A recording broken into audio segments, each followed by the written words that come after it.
This is Future Talk. Future Talk. Future Talk with Omnia Saleh and Hani Balkis. Happy Sunday, everyone, and welcome back to Future Talk right here on Pulse 95. I hope you're all having a fantastic start to your week. Excited for yet another Sunday for us to spend it with each other, bringing you the latest tech headlines happening right here in the UAE and all around the world. What an interesting show I have in store for all of you today as we talk about Elon Musk's drama. He has been very, very angry with Apple, to say the least, and he's been slapping Apple over some Apple Store changes. What are those changes, and why is he so angry? We're going to be giving you all those details in just a few moments. Coming up on the show, this piece of news has actually been making headlines on many social media platforms as well, because people who own Kindles will now be a little bit disappointed, especially if you have an older Kindle and not a new one, not a very recent one, because some Kindles may be losing internet connection very soon, and we've got a warning from Amazon about what to do next. In the world of apps, we've also got you covered because we're going to be talking about Snapchat and why it was crashing for a lot of people. If you're one of those people who've been struggling with Snapchat crashing and you still don't know what to do, how can you fix it? We're going to be giving you a quick fix in just a few moments as well. In the world of weird tech, we're talking about two-legged robots that look a lot like ostriches, but they have actually been doing marathons, and this specific robot crossed a milestone. What is that milestone, and how many kilometers was it able to cover? We're going to be telling you about that as well. We're also going to be talking about Twitter and how they're also becoming a little bit generous with us when it comes to payments, because they've actually been holding a competition for all white hat hackers out there where they might just be getting some money if they can go ahead and fish out some of the biases in their automatic image crops. Lots and lots is in store right here on the show, so keep Pulse 95 locked and we'll be right back. Daily digital news. Bits and bytes connect our world.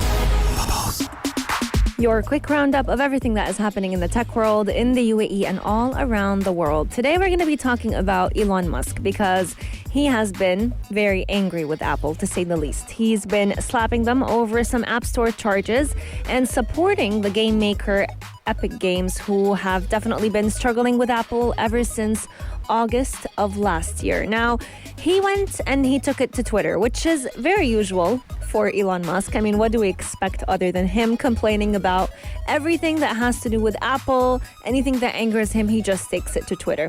He went ahead and tweeted on, I think it was on Friday, he said, Epic is right. Apple is de facto global tax on the internet, way too much. Now, this makes sense a lot because when we talk about Apple and their App Store changes, they always have fees that they go ahead and charge a lot of developers, app developers, whether it was gamers, people who invent games, they're always charged. Apple likes to take some percentage of whatever it is that they make. He's trying to show some support for that game's app maker, Epic Games. And, you know, he's been very, very annoyed at Apple because lately he believes that, first off, he should have taken and started ruling Apple. To him, he wants to replace Tim Cook. But a lot of people have actually come out and said that he's just trying to make fun of it. He doesn't really have any interest in owning Apple. He did come out, though, and say that he actually likes and uses Apple products. But to him, they are obviously overcharging with the App Store because 30% fees for doing almost zero incremental work is completely unreasonable. Once again, these are his words and not mine. He also added and said that Epic would not bother processing their own payments if the App Store fees were fair. Now, according to many reports that have been launched, Apple is battling a case that was filed last year, this time by Epic Games, where Epic Games came out and they alleged that Apple has been abusing its dominance in the market for mobile apps. They charge way too much. And to Apple, Epic went ahead and broke their rules by introducing its very own in-app payment system in Fortnite. So they bypassed Apple's commission rates, and to them, this is illegal. This does not work out, which is part of the reason why at some point Fortnite was actually going to be banned off of the App Store. Now, Musk is a big fan of Apple, yet once again, he wants to be fair. He does not want any biases to come in between him and him fighting for their rights. So he did go ahead and tweet in favor of Epic, and he did say that it should be up to every gamer, every game company to go ahead and basically charge whatever they want to charge to their users. Because at the end of the day, they're the ones going through the pain of coding, of introducing new features, of introducing new benefits for themselves and the gamers on the App Store. Now, Apple and Epic Games did go to trial earlier this year. We're still waiting to hear the outcome from it, but Epic Games is aiming for basically an alternative app store or an app loading option. However, Apple wants to maintain that status quo. So we've got to see, and time will tell which will be the winner. Musk did clash with Apple over the years because of their employee poaching issues. If we dig deep back into history, we'd realize that this is actually the first time that he's taken it to Twitter. This is the first time that he's directly spoken about Apple's App Store policies. Because when we look at Tesla, they doesn't actually have a paid app in the App Store, so it's not impacted by the fees. So there should be no reason for him to go ahead and take it to Twitter. He's not the one impacted. However, he does have some plans of introducing it on the App Store, so could be part of the reason why he is actually trying to fight for Epic Games, so that maybe if he won the fight, he'd go ahead and introduce the Tesla app on the App Store. Let me know your thoughts. Do you have Fortnite downloaded on your phones, on your gaming consoles, and what are your thoughts on how Elon Musk deals with a lot of issues? I want to hear from you. 4215, do it to Salat or slide into our DMs at Pulse 95 Radio. Daily digital news. Bits and bytes connect our world. If you've got a Kindle, this news may just make you feel a little bit discouraged to actually use it, because a lot of older Kindles will now soon enough lose their internet connection. This is a warning that Amazon actually announced on Thursday. Now, the corporate giant did warn that the first and second generation models of its Kindle will no longer connect to the internet to be able to download brand new books. And the reason behind this is totally Amazon's fault, because they actually did not come up with any new Wi-Fi functions, and they would typically just rely on mobile internet. So the slower 2G and 3G internets, which are usually used at the time, or were used at the time when the Kindle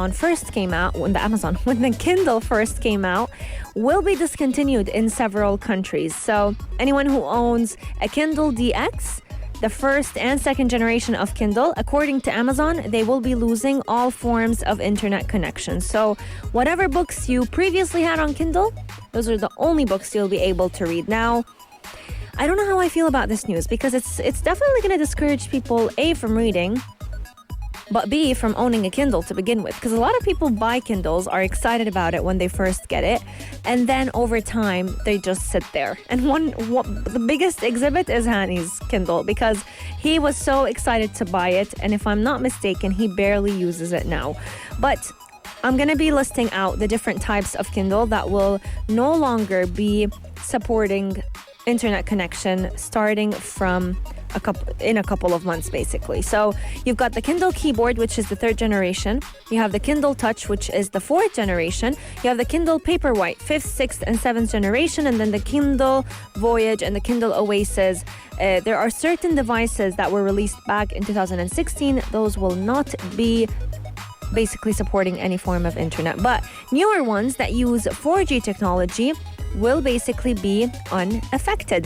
Now, using Wi-Fi, I'm going to list out a couple that will still be working just fine, which is the Kindle Oasis 8th generation, the Kindle Voyage 7th generation. Amazon has been emailing some of the affected customers, warning them about this change, yet still thanking them for being one of their earliest customers.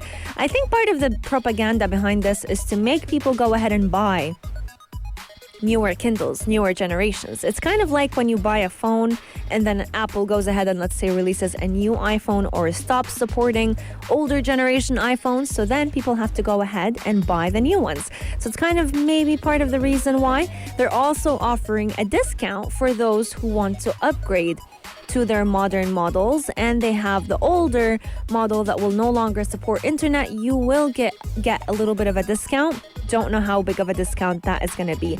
Amazon did also kind of calm our fears down if we have an older generation by saying that it is still possible for you to sideload books onto Kindle. So you can use their USB connection, connect to the internet through that, and then go ahead and sideload some books. However, that will require finding and downloading those ebooks that you want to read in the correct format. So it might just be easier to go ahead and buy a new Kindle altogether. Let me know if you own a Kindle. Let's see how many of us own a Kindle versus those who just stick with physical books. My preference, honestly, or would go ahead and read the books off of their phone. Our text lines are open. 4215 Dur Itisalat or slide into our DMs at Pulse 95 Radio. Coming up, we're going to be talking all about crashing apps, one of them being Snapchat. Because this weekend, a lot of people were frustrated with Snapchat crashing, and some still don't know how to go ahead and fix it. Keep Pulse 95 locked to find out more about it. Pulse 95. Apps all around. What's worth a click and download? If you're a big fan of Snapchatting everything and anything to your friends and loved ones, this weekend you may have been a little bit disappointed with Snapchat because it had a big bug that was causing it to basically crash down. Every time you try to log into the app, open it up, it crashes every single time and you are no longer able to open it. You can't even take a video or a snap and then save it. You just can't use the app altogether. And this was an issue that a lot of Snapchatters went ahead and took it to Twitter, which is honestly the perfect way to find out if an application is down or it's just your phone. Because a lot of the times you come to use an app and then it crashes and it takes you a moment to think like, is it just me or is it everyone else in the world? But rest assured, it's not just your phone and it's not just you. A lot of people were complaining on Twitter, and Snapchat went ahead and replied on Twitter saying, hang tight, we're looking into it and working on a fix. It took them 5 hours to find a solution, but nonetheless, it was out, and Snapchat support did advise a lot of users to go ahead and manually update the application if the issue was still continuing. So that's basically the fix. Snapchat usually automatically updates on your phone. It's just like a lot of social media applications. Randomly, you'll find Instagram updating, Facebook, Twitter. Same thing with Snapchat. But for those users who did not get that automatic update, I was honestly one of them. I had to go manually to the App Store, look for Snapchat, and click on the update option. Once you do that, the application will be updated automatically and you will not be facing that crash once again. The outage followed the nasty bug that was actually first off on Snapchat back in June, and a lot of iOS users were actually complaining of the crash back in June. That bug was eventually fixed in an update that was released soon after, yet for some users, that bug was still there. Once again, if you are facing an outage with any of the applications, one of the best ways to find out if it's just your phone is to go ahead and check out the memes that people are posting on Twitter. One, they'll give you a great laugh, but two, you'll actually find out if that social media application is down, and you'll have some fun with it. You'll have a fun distraction until it is back up and working. If your phone is not automatically downloading the update, go ahead and restart your phone and then try logging into your app store and going ahead and downloading it. Try to tap on your profile picture on Snapchat and pull it down for a quick refresh. This is again another fix. If you did go ahead and update it, but you're still facing the crash, any available updates should appear on the App Store when you go ahead and check out Snapchat, Twitter, whatever is the social media app, you should find it over there. I want to hear from all of you. Did you face the outage yourself? And how often do you use Snapchat? Do you go for Snapchat stories, private groups, or would you rather just go ahead and post it on Instagram? Our text lines are open, 4215 Dur Itisalat, or slide into our DMs at Pulse 95 Radio. Let's have a quick social media preferences games, because personally, I feel like Snapchat is a little bit more personal than Instagram, and that's for a sole reason of you being able to send a specific snap for a couple of people versus Instagram, where even though you can still do that, I don't know. I feel like for Instagram, it's just you post it on a story. You don't send private snap looking what do you even call them? Insta messages, Insta DMs, but picture format. I don't know. I feel like Snapchat is a little bit more personal. Instagram is more for whatever it is that you want to just have on your story. It's kind of like your little memory lane timeline. But let me know what your thoughts are. Coming up on the show, I always bring you the weirdest tech out there, and today is no different because we're going to be talking about an ostrich-inspired two-legged robot that is named Cassie. She actually won a marathon. I'm not gonna reveal how much she was able to run, but to say the least, it's the same amount that I was actually training for 4 months, but she was able to do it in a heartbeat. So it does not get me a little discouraged. No, not at all. Let me know what your thoughts are and how far do you think Cassie the robot did before I come and reveal that story in just a few moments. Check this out. Check this out. Pulse 95. I have a wide smile on my face as we talk about this story because for anyone who knows me, they would know that I am a big fan of running. It's my favorite sport. I'm trying to get better at it, but I have been training for quite some time to be able to run 5 kilometers. Run/jog. But one ostrich-looking robot, oh man, do I envy her or it? Because this ostrich-inspired two-leg robot named Cassie was able to cross the 5-kilometer running milestone very easily. She does it on a single battery charge. Can you imagine? And she does it in under an hour. I can do it under an hour as well. So there you go, Cassie. But being able to do it so easily, she has not been training for quite some time. I keep saying she, even though we keep agreeing right here on Future that we're just going to call them an it. They don't have a gender. We can't go ahead and just give them a gender because they have a female name. But Cassie is able to basically run 5 kilometers in an outdoor environment. Mind you, running outdoors is a lot different than running indoors on a treadmill because with outdoors, you have different terrains. You can come across a sidewalk. You can come across a road. It's a lot different. And then you have the weather, if it's dusty, if there is sand. There are so many factors. So for Cassie the robot to be able to do that is a very big milestone. According to the inventors of Cassie, who are the robotic professor Jonathan Hurst from Oregon State University and a couple of his faculty in the US, Cassie is actually the first two-legged robot to use machine learning to basically be able to control the running outside in an outdoor environment with different terrains. So this is exactly why it is such a huge accomplishment for us to be talking about today, because not every robot is able to do that. And the reason behind it is because us as humans, we've been so blessed, so blessed to be able to maintain our balance even when we run, when we walk, when we jump. You name it, we maintain our balance without giving it a second thought.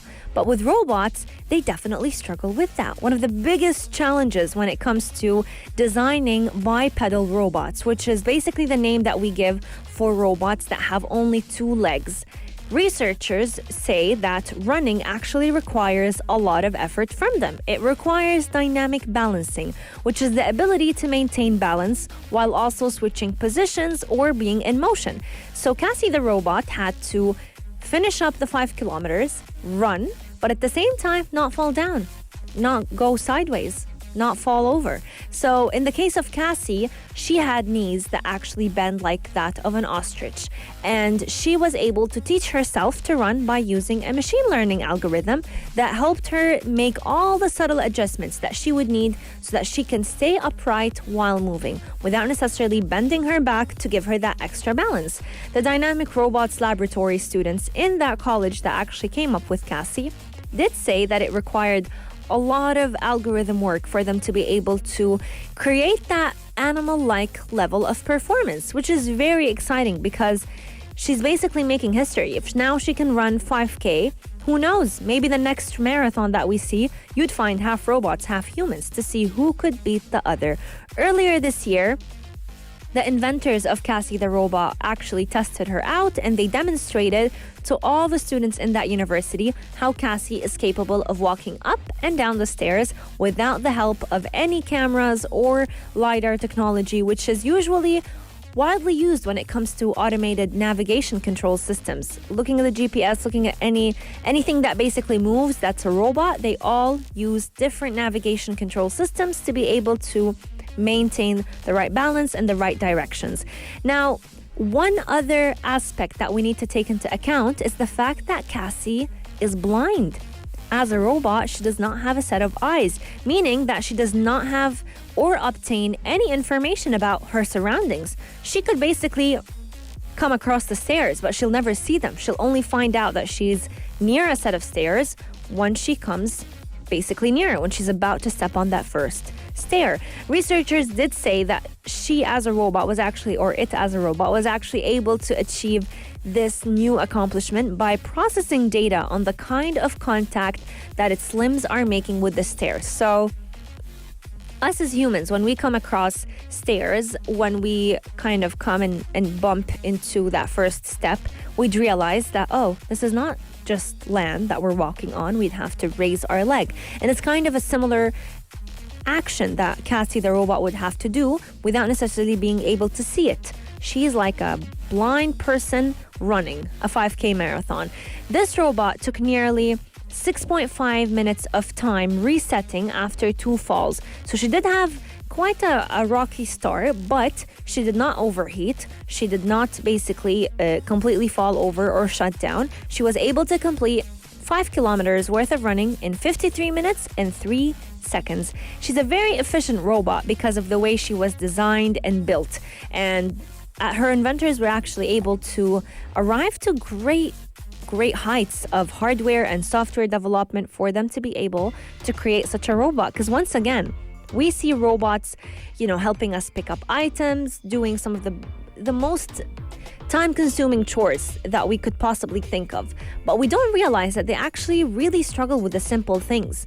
Drawing, running, walking, these are all maybe actions that we don't take a second thought when we do them. But to a robot, they're very difficult because they require a lot of precision, a lot of patience, but at the same time, being able to put everything into account and still do it right. So I feel like today it gives me kind of like a moment to reflect back on my blessings, but also to celebrate how far robots are coming to this day. And who knows, one day we may just be running a marathon where a robot will be right next to you.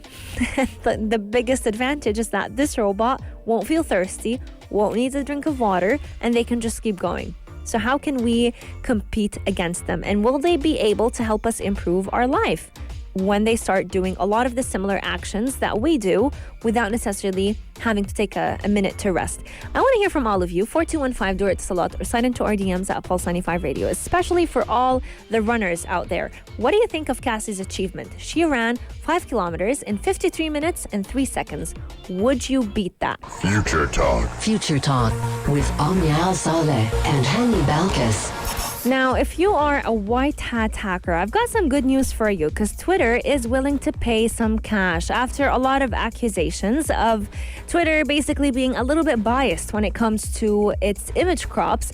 They are now willing to pay some money to be able to identify all those biases when it comes to its image cropping algorithm. So they're holding out a competition and they're going to be handing out some cash prizes to all of the winning teams. They are hoping that this is going to give a lot of people some access to Twitter's code and potentially help them find ways to make their algorithm be a little bit less harmful towards different ethnicities, different races, especially when it comes to cropping. There's a lot of stereotypes that actually lie in algorithms, and we've discussed them before on Future Talk. One of them being, let's give a quick example, robots or self-driving cars being able to spot people with different skin colors. So for those of you who don't know, a self-driving car is more likely to spot someone who is fair-skinned crossing the road versus someone who is dark-skinned. And a lot of people have actually lost their lives because of this issue. We've seen different dogs who are, let's say, darker, let's say a black cat, a black dog crossing the road. They're more likely to be hit by a self-driving car than a fair-colored, ginger, white, you name it, cat. And this actually applies to humans as well, because humans are going to have to operate this technology, and if technology is not being fair towards us, how are we going to go ahead and use it? So with Twitter, a lot of studies have actually shown that when it comes to automatically cropping an image, Twitter goes ahead and crops sometimes humans who are dark-skinned. And this is exactly why Twitter is now launching a competition to help fight all these biases. So those competing in Twitter's competition will have to submit a description of their findings. They're going to have to showcase a data set that can be run through Twitter's algorithm to demonstrate a specific issue. So if, let's say, a coder goes ahead and discovers that Twitter is more likely to crop someone who is dark-skinned, they have to go ahead and showcase the data set, showcase a few examples for Twitter to be able to hand them out the award. Then Twitter is going to go ahead and assign certain points based on what kind of harms are found and how much it could potentially affect people. So a winning team, someone who could basically spot a very big loop or gap in Twitter's code, may be awarded $3,500. And there are also separate prizes for those who are individuals. So if you're a team, you'll get a $3,000 prize. If you're one person who found out that there's a loophole in the code, you'll receive a separate $1,000 prize for the most innovative findings. That amount has caused a bit of a stir on Twitter because a few users were saying that it should have an extra zero for context. So people want $1 million prize or at least $10,000 prize for the finding. Twitter did also say that their normal bug bounty program would basically pay you about $2,940 if you found a bug that lets you perform actions for someone else. So if you as a user found a bug that could allow you to retweet someone's tweet or retweet someone's image from their account using cross-site scripting, you would be basically allowed to get that $2,940 prize. Also, there's another issue that would give you some money, which is if you can go ahead and take over someone's Twitter account without them knowing. This would give you a bug bounty prize of $7,700. Now, Twitter has done its own research when it comes to image cropping algorithms before, and back in May, they published a paper on showcasing the different accusations when it comes to the crops and how a lot of these image crops can be quite racist. They've mostly were able to get away with it because they would fix the algorithm, but then there would be another loophole and another loophole. So one way that they've been able to basically escape any lawsuits, any accusations, was to open up the competition, help the users spot the mistakes and get some money from it. Let me know what are your thoughts, and do you think technology can be quite selective with our skin color? Can they be quite racist with the way that they deal with our ethnicities and races? Our text lines are open for 215. Durit us a lot or sign into our DMs at Pulse 95 Radio. Let me know what are your thoughts. Sadly, my hour with you has come to an end. Future Talk is going to be commencing yet again tomorrow. Same time, same place from 2 to 3 p.m. Until then, Pulse 95 has got you covered with different shows that will keep you entertained throughout the day. Coming up is Afternoon Karak with the Dream Team. Aisha Al-Mazmi and Mikhail Atiyah are going to be bringing you all things pop culture. What is trending, shows, movies, what day it is. Because I found out on Thursday that it was actually Chicken Tenders Day.